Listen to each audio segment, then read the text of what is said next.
So, meron tayong another item. So, medyo balot na balot to. Yung unang item kasi na pinadala ito ni Inplay. Ito, si Inplay yung seller. So, may una siyang item na pinadala. Ang problema ko, may problema yung pinadala nila. So, kinausap ko sila, minessage ko, and pina-return na lang nila. After return, nag-order na lang ako ulit ng same item. So, ngayon, medyo balot na nila itong item na to. Tingnan natin. So, ang una natin dito sa item nila ay yan. Ito ay pan ng processor. So, yan.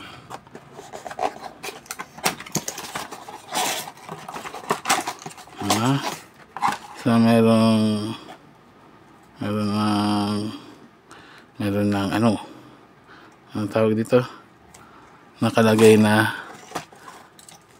thermal paste. Okay. So, malamang hindi na natin kailangan. Nilagyan na nila. Thank you. Then, sunod, nag-message ako sa kanila, sana ilagay na nila yung processor dun sa board para sigurado tayo na hindi ma-bent. Yung huling binila kasi nila, bent yung pin kaya hindi magkasya. Pero anyway, ngayon, ganito pa rin pinadala nila. Siguro iba yung nagbalot, iba din yung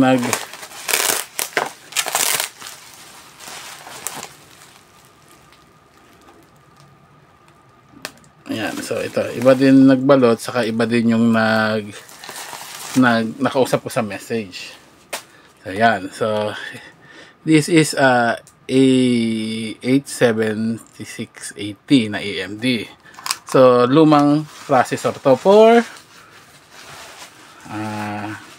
motherboard, yung mga first generation na AMD. A88. Hindi pa first generation to. Ano nga to? Later generation na to ng bago mag-transition ng AM4. So, di ba may AM3 pa, tapos AM4. So, ito A88 naman. So, A88 RAM DDR3. Maximum support niya is 16 GB. So, ito naman, compatible tong dalawa na to. So, tingnan nga natin kung tama.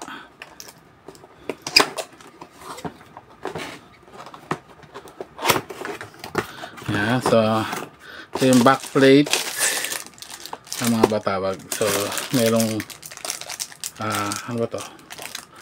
Yung para sa SATA. Yan. Then, ito na. Yan.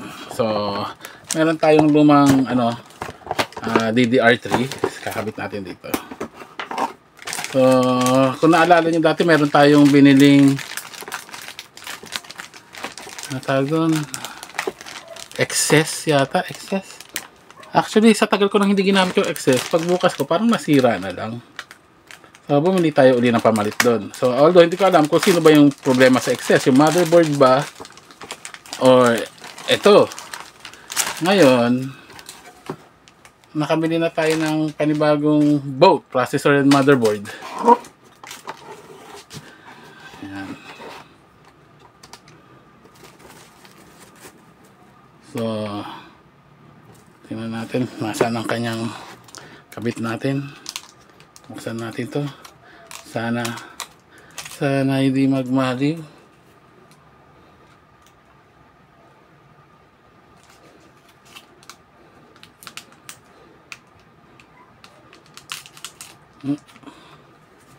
Teka ha, dito na sa kabilang side.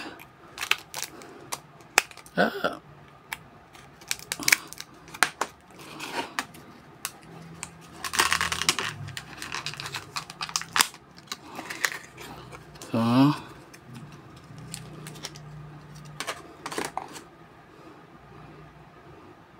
may bent pin kaya, hindi natin alam. Hindi ko matitigan eh. So, lagay na lang natin para malaman natin. Kasi nung isa, nalaman ko lang kasi nung paglagay ko, ayaw pumasok nung Yan, pin. Ito, eksakto eh. Yung isa kasi dati, paglagay ko, gumagano, nagwawabol. Doon ko nakita na may bent pin. Ito, at least, pit na. Yan, oh. Then, lagyan natin ng processor. Amazing, di ba?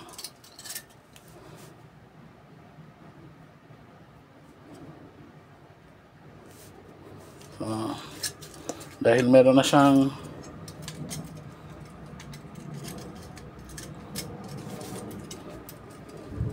yan, tapos natin.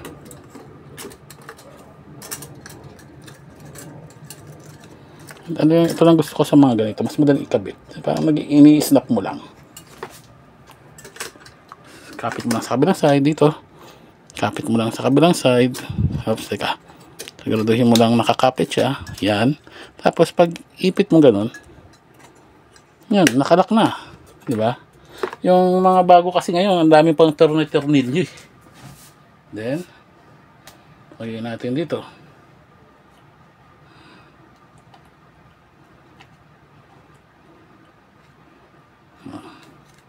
Para sa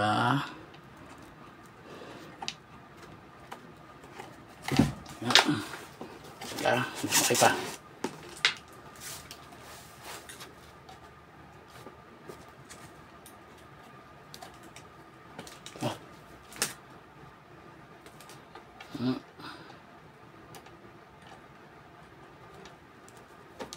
Yan, okay, nakalak na siya.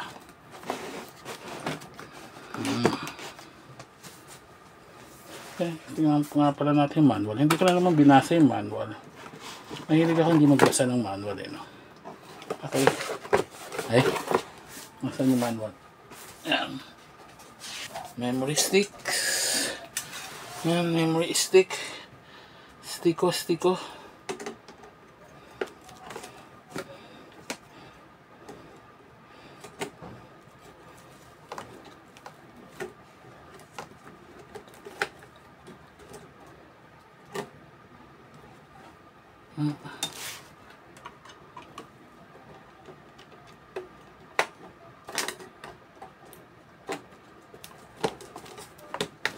Nag-lock. Lock. What's next?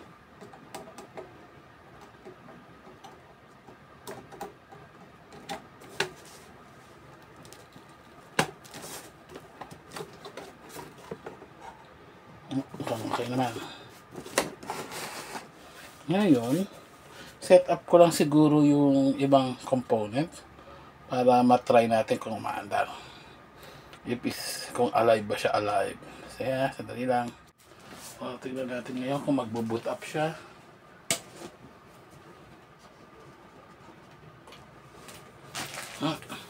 So, ang ever handy natin. Nag-start. Umikot yung pan. Tanong na magbo-boot up ba siya. Ayun, nag-boot up si Ramsta. Ayan.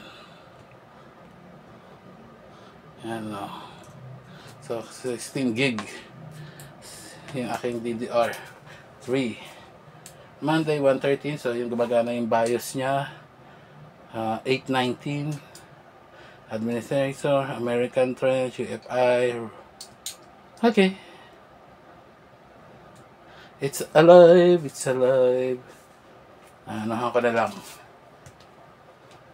Kakabit ko na lang doon sa case, then okay na tayo.